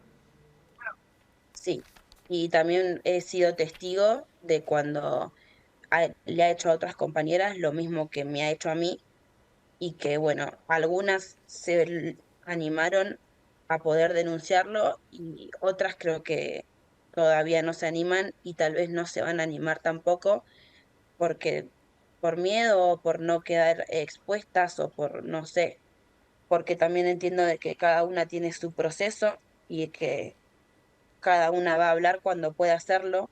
A mí Claro. me llevó 2 años, entonces también las entiendo de que les cueste porque no es algo fácil de ir y contar o de exponerse a una también, porque a mí, por ejemplo, pasó tanto tiempo y sin embargo me sigo poniendo nerviosa y me sigo poniendo mal. No, se entiende, porque obviamente son situaciones son situaciones hirientes y difíciles. Te quería decir, esta persona, ¿era dueño del local? ¿Era empleado del local? ¿Era encargado del local? ¿Qué era con relación al local? Es dueño, Ah, es es el dueño dueño de la directamente. confitería. Es el dueño, por lo tanto, también se sentía tan impune porque él No podía respondía ante hacer lo que nadie. quisiera ahí Ahí, adentro, tal ahí cual, dentro, digo, en el local, no respondía ante nadie. ante Y él nadie. pensaba que Y afuera tampoco iba a responder ante nadie, hasta ahora. exacto, exacto. Hasta él mismo se nos reía y decía que hagamos lo que queramos. Total, a él su abogado siempre lo iba a salvar, porque no solamente o sea, tiene actitudes así de abuso, sino que también el maltrato laboral era tremendo, tremendo. Y esto también hay muchas chicas que lo pasaron, que tal vez iban a hacer una prueba por semana si no les pagaban, o no sé, tan simple como que a veces no nos dejaban ni siquiera tomar agua, era, Todo tipo de realmente era un explotación. infierno, Todo tipo de sí, una explotación. explotación. Y yo creo que la confitería está conocida por justamente estos malos tratos, o sea, esto no es nuevo, esto no es de ahora. Ujú. ¿Y vos, qué fue lo que te terminó decidiendo a, bueno, ahora voy a hablar? Yo sé que hay una intención de que esto no le ocurra a más chicas, pero ¿cómo lograste rehacerte para poder ir a hacer la denuncia? Fue un 8 de marzo con las movidas feministas que se estaban haciendo, que cada vez las mujeres tienen más voz. Un día decidí que no me quería callar más porque habían pasado tantas cosas y seguían ocurriendo que dije, lo quiero decir, lo quiero contar lo que me pasó. Y un 8 de marzo tomé la decisión de que había muchas chicas contando sus situaciones de abuso, sus historias, como para empezar a tratar de lograr una justicia social. Y publiqué una historia en Instagram contando lo que yo había vivido y no me esperaba tantas respuestas, primero de tanta gente diciendo, lo sabemos, esto pasa y lo sabemos, y gente que es clienta y que tal vez sigue yendo a comprar ahí, y también respuestas de muchas chicas que lo vivieron como, no sabía que a vos te pasó, yo trabajé en otro momento cuando vos no estabas, o yo no sabía que a vos te pasó y eran compañeras mías, y así fue, así tomé la iniciativa, un día el 8 de marzo. Bien, bueno. Muy importante testimonio. Es un testimonio, así que obviamente. Así te agradecemos mucho, en verdad, que hables con nosotros y bueno, tu decisión que ha llevado a destapar esta olla. Hay otras muchas, pero bueno, esta olla en particular que te ha afectado a vos y ha afectado a otras mujeres. Muchísimas gracias por estos minutos con Cámara de Crimen. Muy amable. No, por favor, gracias a ustedes y ojalá que las mujeres podamos seguir teniendo esta voz para que estas cosas no sucedan, porque realmente nadie se merece ir a trabajar y tener miedo de ir al baño, o nadie se merece vivir en ningún momento, ni en ningún lugar, situaciones así, con gente que se crea totalmente impune. De tener la plena seguridad que en Cámara de Crimen, y tenemos 9 años para demostrarlo, estos tipos de situaciones justamente no nos son ajenas. Al contrario, las ponemos al aire y tratamos de que tengan un camino judicial hasta llegar al final, sea el que fuese. Te agradecemos nuevamente, muy amable. Muchas gracias. Muchas gracias a ustedes. Siempre le damos espacio a este tipo de abusos que sufren mujeres y que no encuentran la forma de contarlo, no encuentran la forma de mostrarlo. Es muy difícil para una mujer, sí, claro, porque entra en juego también su derecho a la privacidad.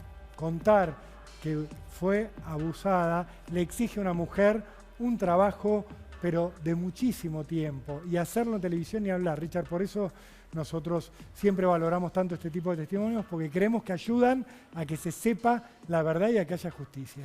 Y en un mundo de pícaros, lo que queremos decir también es que este tipo de aporte, como el testimonio de esta muchacha, la denuncia que hizo, lo tratamos de mostrar de esta manera, con la mayor reserva. Con la mayor reserva posible, porque sabemos que bueno, es una cuestión de una peligrosa revictimización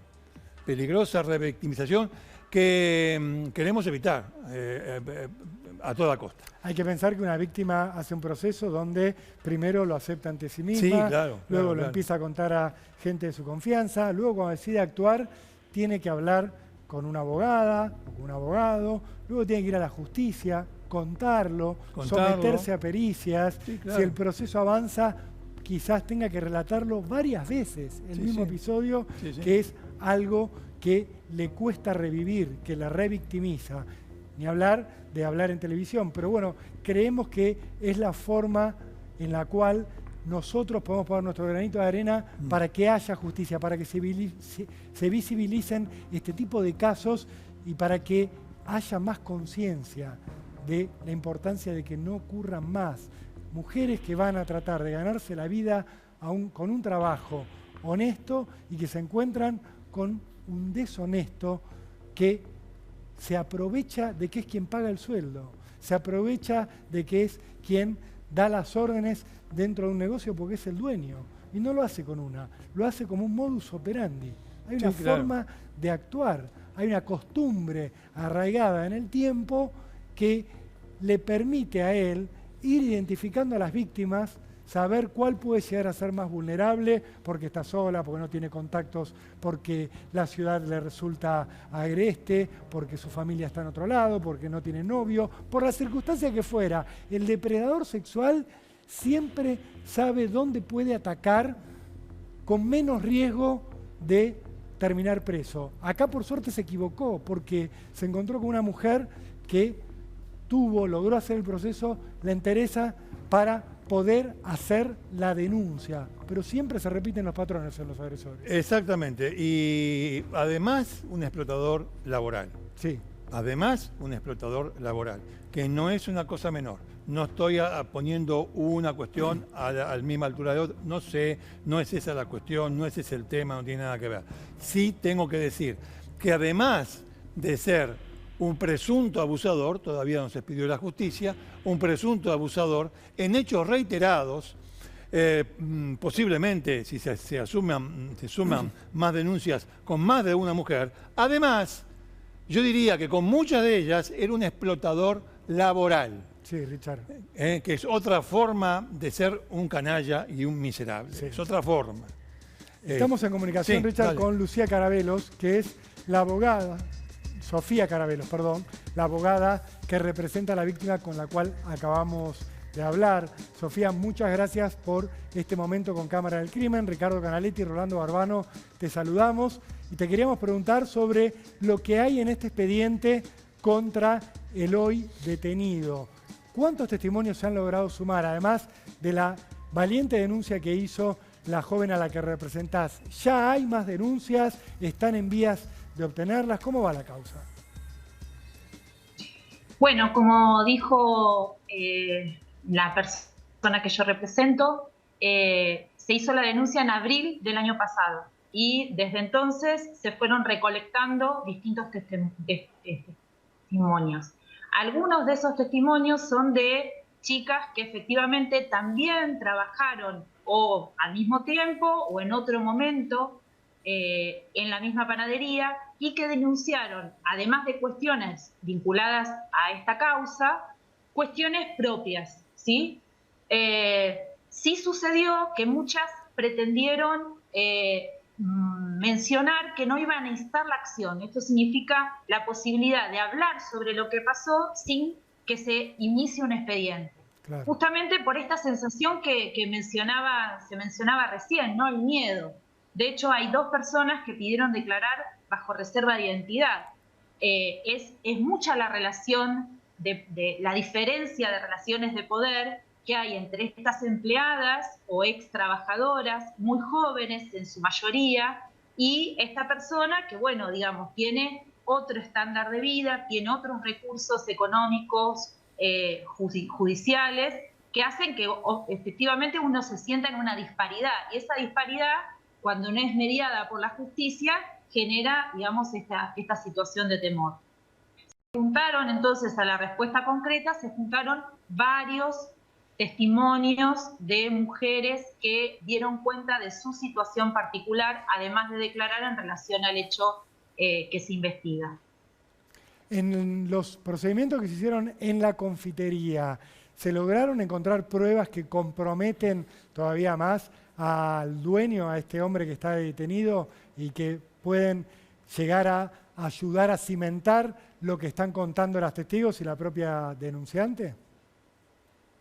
Sí, en parte, y en parte no, porque llegamos tarde también al proceso, porque, digamos, estos hechos, como te decía, ocurrieron entre el 2017 y 2019, la denuncia se hace en el 2022 y el allanamiento llega en el 2023. Claro. Todo esto, digamos, hace que quizás muchas de las pruebas aparezcan un poco distorsionadas de la fecha en la cual se sucedieron los hechos. Pero sí se pudo comprobar todo el esquema espacial que mencionaron recién, ¿no? Esto de dónde están ubicados los baños, efectivamente dónde están las cámaras de seguridad, efectivamente dónde están los puntos ciegos donde se producían todas estas situaciones. Digamos, la disposición de la oficina, del dueño de la panadería, la relación que tenía con los baños, la dinámica de funcionamiento, esto de, bueno, estaban las empleadas abajo y algunas, cuando no había mucha gente, las mandaban entonces arriba a limpiar los baños, y cómo se ocasionaban entonces estas situaciones de abuso. Se confirmaron cantidad de estos elementos que parecen detalles, pero son justamente los que van sumando para acreditar la veracidad de lo que dijo la persona que yo represento, ¿no? A ver, doctora, en este momento, ¿cuántas denunciantes que han instado la acción? Ahora vamos a aclarar lo que significa instar la acción. ¿Cuántas denunciantes que han instado la acción hay? Hay 2 más. 3 en total. Sí. Bueno, vamos a por aclarar. el momento. Pero esta semana vienen varias declaraciones más, Ajá. inclusive algunas con identidad reservada, porque Sí. ese mecanismo de la preservación de la identidad en la provincia de Buenos Aires está regulado, no lo puede hacer la policía en forma directa, hay que pedirle una autorización al juez, y todo Bien. eso se logró en estos días. Por ende, digamos, seguramente vamos a tener novedades en el transcurso de esta semana. Rápidamente, y usted me corrige, más del 90% de los delitos del Código Penal, código que rige en todo el país, frente a la denuncia, el Estado, a través del Ministerio Público, se debe mover, tiene obligación de moverse, de investigar. Pero hay una determinada, o hay ciertos delitos, como los delitos privados, los delitos que tienen que ver con el aspecto sexual o con las agresiones sexuales, que se llaman dependientes de instancia privada. Es decir, que si la víctima no le da un empujoncito al Estado, no le dice al fiscal, sí, investigue, el testimonio queda tomado, pero no se investiga. Eso es lo que ha pasado en este caso. En algunas denunciantes le han dado el empujoncito al fiscal, otras no. ¿Dije bien? Exactamente así. Digamos, es una posibilidad que tiene que ver con cómo todavía se interpretan estos delitos. Quizás yo no estoy de acuerdo con que estos delitos son de instancia privada, yo creo que hay un interés público, pero también entiendo perfectamente que cualquiera de nosotras, cualquier mujer, puede no querer denunciar por razones que son mucho más complejas que una causa judicial, no querer avanzar en un expediente propio. Pero sí, digamos, da la posibilidad de que esas pibas puedan acompañar también a la denunciante, dando cuenta de un proceder, justamente, aunque no hayan coincidido exactamente en los momentos en los cuales cada una fue abusada. Claro, ¿entiendes? permitan reconstruir. Quedó muy claro, doctora. Doctora Sofía Carabelos, muchísimas gracias por este contacto con Cámara del Crimen. Seguiremos el caso de cerca.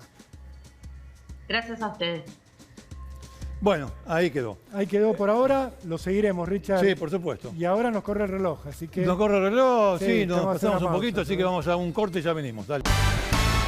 Bueno, la parte final de Cámara de Crimen es partecita final, sí, no nos ya queda no más queda tiempo para nada. Tiempo Richard. de nada. Así que bueno, vamos a saludar a la gente de Amurabi, por supuesto, Sí, a José Luis de Palma. a Gustavo Arce de Agustino y Cadelentes, Cadelentes. Ahora dentro de poco va a aparecer la publicidad de Cadelentes, que son los de los lentes. De todo, muy bien, Richard. De todo metiste, muy bien, Richard. No, y bueno, escúchame, los lentes es fundamental, no veo nada. Yo tampoco. Escuchame, no, vos tampoco. Vos antes que antes que yo. No, ya me hicieron olvidar, no importa. Tenemos que despedirnos, Richard, son las 5, nos va a rajar. Los cámaras dicen chivediamo. Sí, chivediamo, fra una settimana. Arrivederci.